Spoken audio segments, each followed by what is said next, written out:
أنت قد علمتني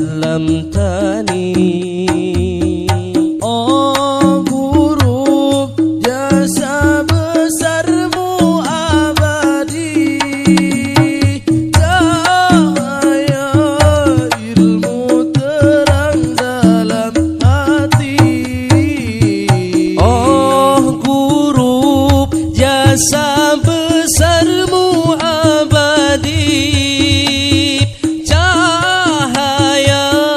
ilmu terang dalam hati. Al-Imam Al-Habib Abdullah Al-Idrus tadi, Al-Habib Abdullah Al-Idrus ya, kalau menyebut nama beliau tadi bisa menjernihkan hati yang kotor. Beliau ketika berumur 7 tahun beliau pernah berpuasa selama 2 tahun berturut-turut dan cuma berbuka dengan 2 butir kurma. Masih umur 7 tahun puasa 2 tahun berturut-turut cuma berbuka dengan 2 butir kurma. Itu 7 tahun, masih umur 7 tahun. Selama 1 tahun berarti cuma 1 butir kurma beliau berbuka. Cari kalau ada orang sekarang kayak begitu, saudara-saudara. 1 tahun cuma 1 butir kurma. Kita anak-anak kita zaman sekarang umur 7 tahun, 10 tahun, 12 tahun jadi cabe-cabean. Anak kita umur 7 tahun, 10 tahun tidak kenal puasa, kenalnya Facebook, kenalnya Twitter. Itu anak-anak kita zaman sekarang. Itu beliau bisa seperti itu, umur 7 tahun, puasa selama 2 tahun berturut-turut. Itu tidak terlepas dari pendidikan ibu beliau. Pendidikan ibu, kenapa? Karena seorang ibu madrasatil ula, ibu itu pendidik pertama, madrasah pertama bagi putra-putri ibu. Nah sekarang bagaimana seorang ibu mendidik anak-anaknya dengan didikan agama, sedangkan ibu yang sendiri tidak tahu agama, ibu yang sendiri keluar buka aurat, pakai jilbabnya cuma di pengajian doang, pakai jilbab di pengajian, mau pakai jilbab cantik di pengajian, keluar dari pengajian tidak ada, lepas semua jilbabnya, saudara-saudara.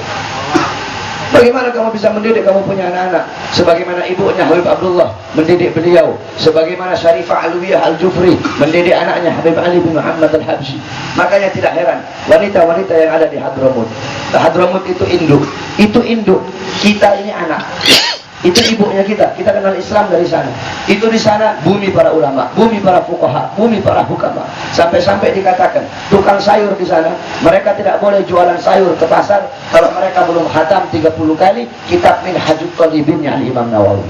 Tukang sayurnya mufti semua, ulama semua, hukama semua. Kenapa? Itu tidak terlepas dari wanita-wanita di sana. Bagaimana ibu-ibu di sana? Beda jauh 1000 derajat sama ibu-ibu di sini. Bagaimana ibu-ibu di sana? Perempuan-perempuan di sana dalam seumur hidup mereka cuma 3 kali mereka keluar rumah. Seumur hidup 3 kali keluar rumah. Ibu-ibu sekarang 1 hari 100 kali keluar rumah. Di sana seumur hidup 3 kali mereka keluar rumah.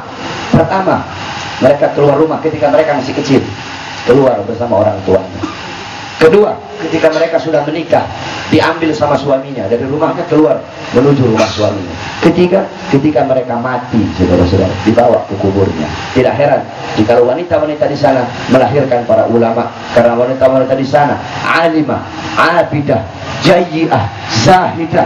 Mereka wanita yang alim, ahli ibadah. Mereka wanita yang sering menahan rasa lapar, sering berpuasa. Mereka wanita yang zuhud, waro, hidup apa adanya, tidak banyak menuntut.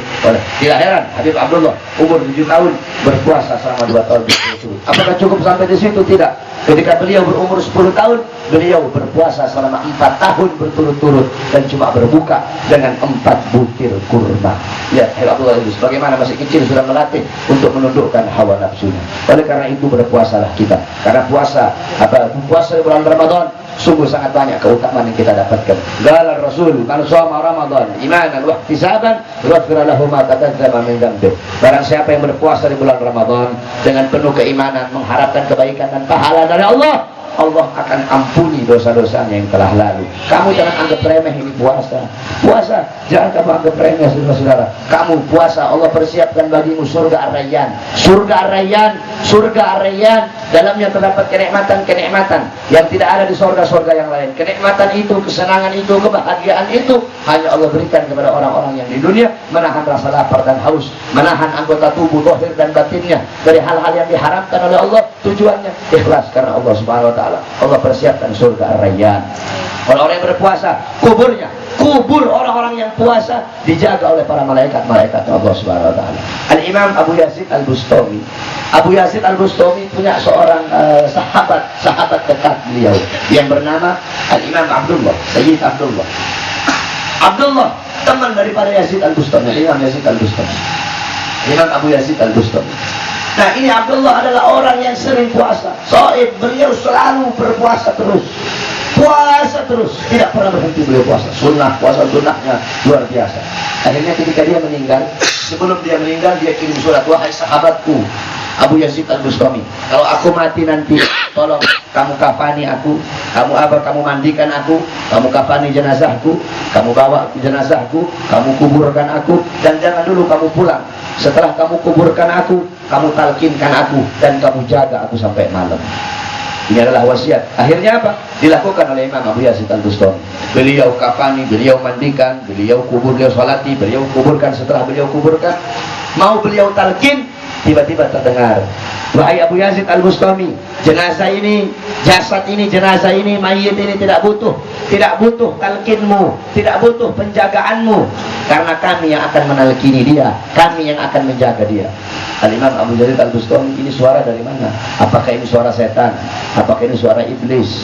Akhirnya tiba-tiba beliau antara sadar dan tidak, beliau dengar terus suara seperti itu sampai 4 kali, baru beliau yakin itu suara dari para malaikat Allah Subhanahu wa taala. Kubur orang-orang yang suka berpuasa dijaga oleh para malaikat. Nanti bulan puasa, kalau kamu pengen tidak hanya mendapatkan rasa lapar dan haus, jangan hanya kamu tahan diri dari lapar dan haus, tapi tahan anggota tubuh, zahirmu, kedua matamu, hidungmu, lidahmu, kedua matamu dari memandang hal-hal yang haram, lidahmu dari berdusta, berbohong, mencaci maki, namimah, riba.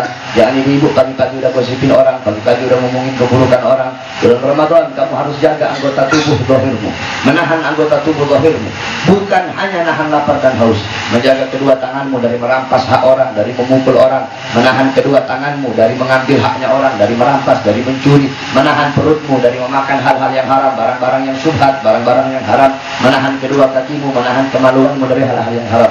Bukan cuma anggota zahir, tapi anggota batinmu, hatimu, kamu tahan dari sombong, dari fakhr, dari bangga diri, dari ujub, dari riya, dari hasud, sehingga yang kita dapatkan bukanlah hanya rasa lapar dan haus. Dan nanti kalau kita berpuasa, jangan sampai kita batalkan puasa kita hanya karena urusan-urusan dunia. Sebab banyak orang sekarang lagi puasa, kalau lagi panas-panasnya, supir-supir truk itu, kebanyakan supir-supir truk, supir angkot, udah minum, dia udah rasa panas, dia minum air, dia merokok segala macam bulan puasa. Padahal bulan puasa dia batalkan puasanya hanya karena urusan-urusan dunia. Al-Imam As-Sayyidina Ja'far, sahabat Nabi Muhammad, Ja'far ibn Abi Talib. Bagaimana Sayyidina Ja'far bin Abi Talib? Sayyidina Ja'far bin Abi Talib ketika perang, ketika beliau di daerah Mu'tah namanya. Ketika beliau di daerah Mu'tah, ketika itu Nabi Muhammad SAW berada di Madinah. Ketika itu Sayyidina Ja'far bin Abi Talib, beliau memegang bendera di tangan kanan ketika perang. Beliau memegang bendera di tangan kanan, tangan kanannya putus. Beliau pegang bendera dengan tangan kiri, tangan kirinya putus. Ketika itu beliau pegang bendera dengan kedua bahunya. Buat apa? Tubuh beliau 80 sayatan pedang. Terdapat 80 sayatan pedang, anak panah, ratusan anak panah. Ketika itu beliau dalam keadaan tidak berdaya. Ditawari oleh salah satu sahabat, wahai Ja'far, ini kamu minum dulu, kamu dalam keadaan seperti ini. Apa kata Ja'far? Inni shaim, sesungguhnya aku dalam keadaan berpuasa. Apa kata sahabat? Kamu puasa dalam keadaan seperti ini, tubuhmu terluka, terdapat banyak sayatan pedang. Dalam riwayat 80 sayatan pedang, ratusan anak panah terkena di tubuhmu, kamu masih puasa? Ini apa engkau maaf, kau dimaafkan, ini usul bagimu, sudah kamu berbuka saja. Apa kata beliau? Biarkan aku berbuka puasa di surganya Allah bersama para bidadarinya Allah Subhanahu wa taala. Ja'far bin Abi Talib bahkan dalam keadaan seperti itu tidak membatalkan puasanya. Kita kadang panas sedikit kita batalkan kita punya puasa. Insyaallah nanti bulan puasa di depan beberapa hari lagi Allah kasih kita kemudahan, Allah kasih kita kesanggupan untuk beribadah, untuk menahan diri dari lapar dan haus, menahan anggota tubuh zahir dan batin dari hal-hal yang diharamkan oleh Allah Subhanahu wa taala. Semoga Allah kasih kekuatan kepada kita sehingga kita masuk bulan Ramadan dalam keadaan suci, dalam keadaan bersih, keluar dari bulan Ramadan dalam keadaan suci dan dalam keadaan bersih. Masuk 1 Syawal hari raya Yaumul Fallah, hari kemenangan. 1 Syawal itu, Lebaran itu, Lebaran 1 Syawal, hari kemenangan itu bukan milik orang yang menahan lapar dan haus. Hari kemenangan 1 Syawal adalah milik orang-orang yang berhasil menundukkan hawa nafsunya, yang menahan, menjaga dirinya, anggota tubuh zahir dan batinnya dari hal-hal yang diharamkan oleh Allah. Allahumma ja'alna minhum. Semoga Allah jadikan kita dari golongan-golongan tersebut. Amin. Amin ya rabbal alamin. Ya rabbana syarifna wa karimna bi ru'yati sayyidina Mustafa wa sallallahu alaihi wasallam Muhammad wa alihi washabbihi wa barik wasallam. Alhamdulillah rabbil alamin. Afu minkum. Wassalamualaikum warahmatullahi wabarakatuh.